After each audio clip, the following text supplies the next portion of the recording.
Some stories begin with a storm. This one begins with a knock at the door. Hi, and welcome to this Podfic recording of Born into a New Family, written and read by me, DreamerAxie. This is a Percy Jackson fanfic centered on Nico di Angelo as he navigates what it means to belong. This story contains themes of chosen family, adoption, softness after fear, and quiet moments of care. There are brief references to past neglect and emotional exhaustion, so please listen with tenderness and take breaks if you need to. Let's begin. Sally had made sure that Nico knew he had a place in her home, and when she had married Paul, he also made sure the young demigod felt at home. It was a late summer evening when the silence in the Blofis apartment was broken by a timid knock at the door. Sally stood from her desk and went to open the front door, seeing Nico, soaking wet, wringing his hands. "I can't make it to camp. Is it okay if I stay here?" he whispered, looking up at Sally through his bangs. "Oh, sweetheart, of course it's all right," she said, pulling the demigod in for a hug, at which he only stiffened a little. "I guess I'll get your room ready," Paul said, seeing Sally and Nico step towards the bathroom, opening the linen closet. "Shadow travel gone wrong?" she asked, as Nico peeled his jacket off, it not having rained in New York from a week. "Came straight from Camp Jupiter. It's been storming there." "Miscalculated the distance," Nico said, teeth chattering as the cold set in. "How about you take a hot shower and come to the kitchen after?" Sally said, handing him a stack of towels. "I should just shower and travel to camp.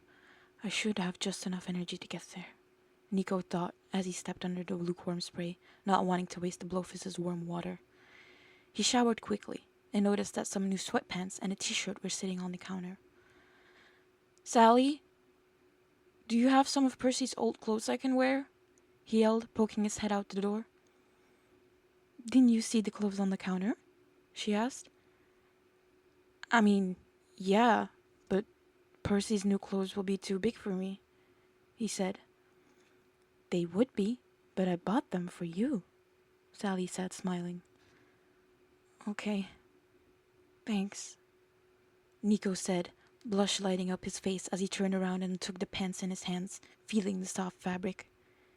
He quickly put on the outfit and made his way to the kitchen, where Sally had just put a cup of hot chocolate in front of the chair where he usually sat.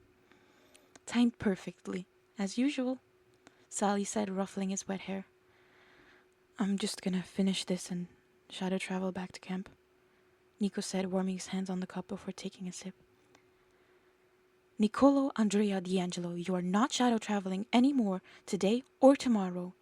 I can tell you're exhausted, and no one needs to lose you," Sally said, hands on her hips, ready to restrain the demigod if necessary, making Nico blush down to his toes. "Anyways, Paul is making the bed. Now, did you eat something today?" "Only this morning. Some toast," Nico said, finishing his cup. "I have some leftover spaghetti from dinner," she said, and turned around to heat up a plate. After having some spaghetti on Sally's insistence, Nico turned in and snuggled into the soft sheets. He was woken, not by a nightmare, fortunately, but by a soft cry coming from the room next to him. He dragged himself out of his blanket burrito and opened the door to Estelle, balling her tiny fists, ready to let out a big cry.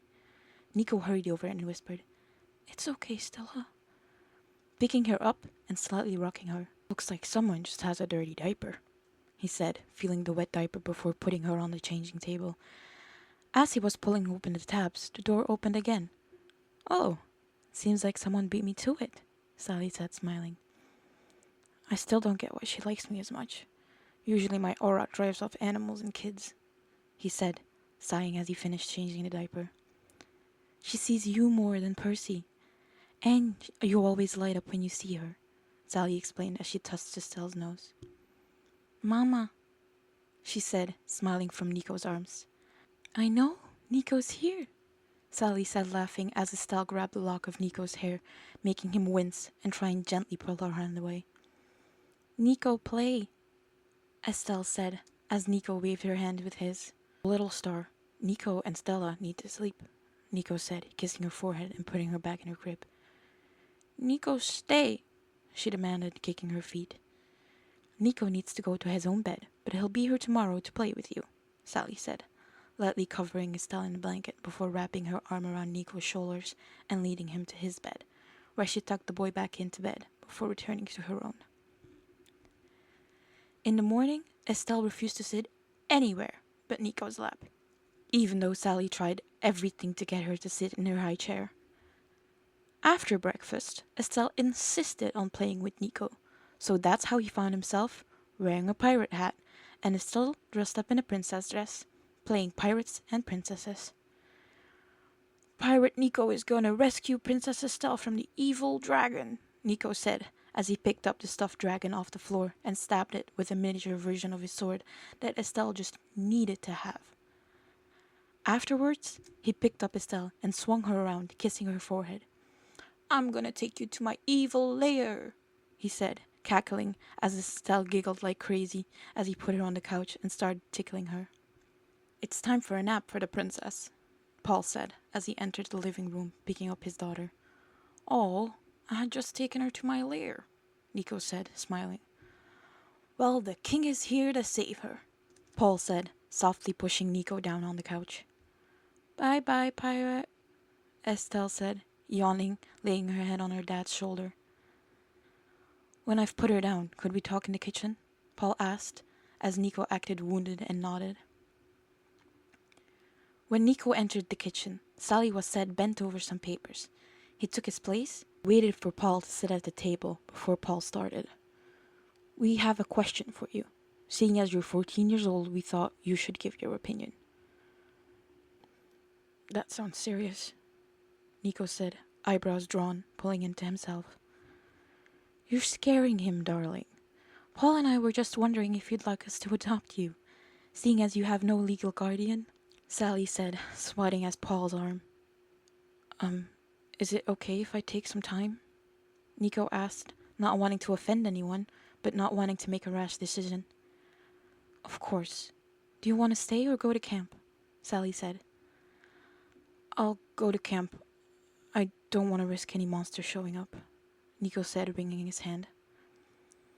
Nico, the place probably reeks of demigod anyway, but sure, I'll give you a lift, Paul said. And so, 15 minutes later, Paul and Nico were sharing a silent car ride. It wasn't long before they arrived at the Delphi Strawberry Service parking lot. I'll see you next time, Nico said, not knowing how to comfort Paul in something he couldn't change. He walked towards the camp border and then disappeared from view. Only then did Paul turn around the car, knowing his pseudo-son was safe. Nico headed to the infirmary, realizing he hadn't let Will know he was safe yesterday. He was intercepted halfway by said boy, tackling him to the ground in a hug. You absolute asshole, Will said, sitting up and hitting Nico in the chest. I know, I forgot. I was staying at Sally's, Nico said, letting his boyfriend work his frustration out. Oh, you forgot, Will said, jumping up and started pacing. I guess that makes it okay. I couldn't sleep all night. Worried that my boyfriend might be more ghost than king, he continued, stopping and crossing his arms. I'm sorry, Nico said, prying the arms apart and giving Will a kiss, making the blonde glow. Just please remember next time, Will said, wrapping Nico in a hug and resting his head on Nico's. Now tell me what happened. And that's how they ended up in the Hades cabin, cuddling until dinner, where he was forced to retell the story to Kayla and Austin. That's awesome, Kayla said. Best demigod mom wants to adopt you? She continued, ignoring the hey coming from Will. Yeah, it's great and all, but I quite like Sally and Paul not smited, if my father disagrees, Nico said, taking a bite of his sandwich.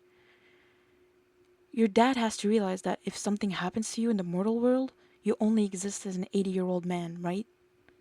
Austin interjected. He probably does, but how would Apollo feel if someone wanted to adopt one of you and replace him? Nico asked, raising an eyebrow, when all three winced.